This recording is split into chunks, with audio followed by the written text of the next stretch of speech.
Welcome back. I'm going to be doing things a little differently today because it's too noisy from the neighbors in the back for my room, for my desk, to make a video.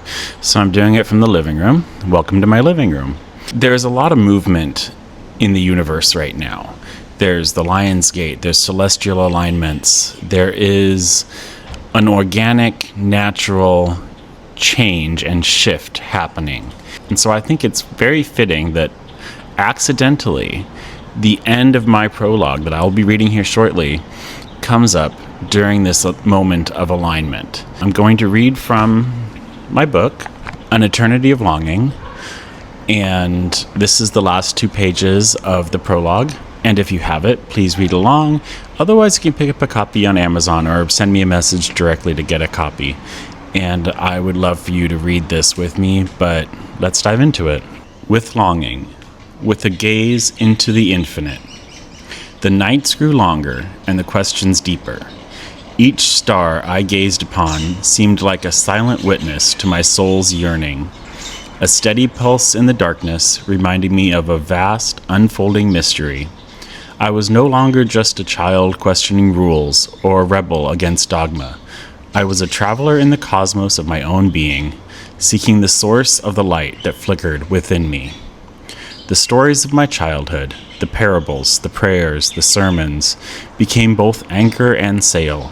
They grounded me in tradition, but also propelled me towards new horizons.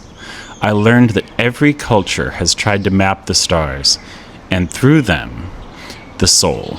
The constellations are ancient stories written in light, myth, and etched into the night sky to help us navigate not just geography, but the inner landscape of longing and identity. Yet I found these maps were never complete. They invited questions rather than answers.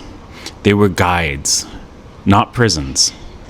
In the quiet between my thoughts, I began to hear something else, the pulse of the universe itself. The rhythm of cosmic time moving through my veins. I realized that the stars and I were not separate. The atoms in my body had danced in supernovas billions of years ago. They had traveled through time and space, becoming what I am now, a living, breathing intersection of past and future.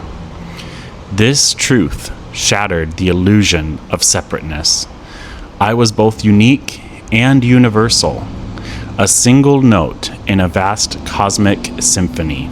My questions, my longing, were echoes of a much larger song that had been playing since before time was counted.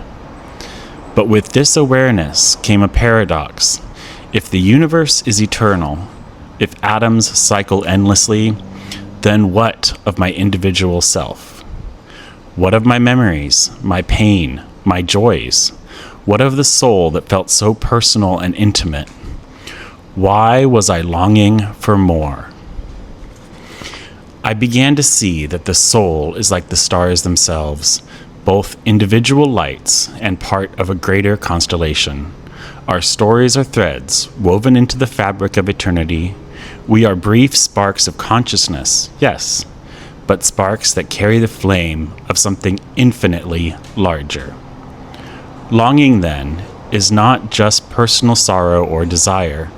It is the soul's compass, pointing towards wholeness, towards unity, towards a home that is not bound by space or time. And so I kept asking, not because I sought simple answers, but because the questions themselves were sacred. Each question opened a door deeper into the mystery of existence. What is a soul? Where does it come from? Where will it go? And perhaps more importantly, does it ever truly leave? These are questions I've lived with. They have haunted me, but they have also healed me. They have pushed me beyond fear, beyond certainty, into a space of wonder where life and death, beginning and end, form a continuous dance. In that dance, I found a kind of peace. So that was the end of my prologue, and I hope you follow along every Saturday for me reading a bit more. Next week is obviously chapter 1. So Have a sparkling day, everybody.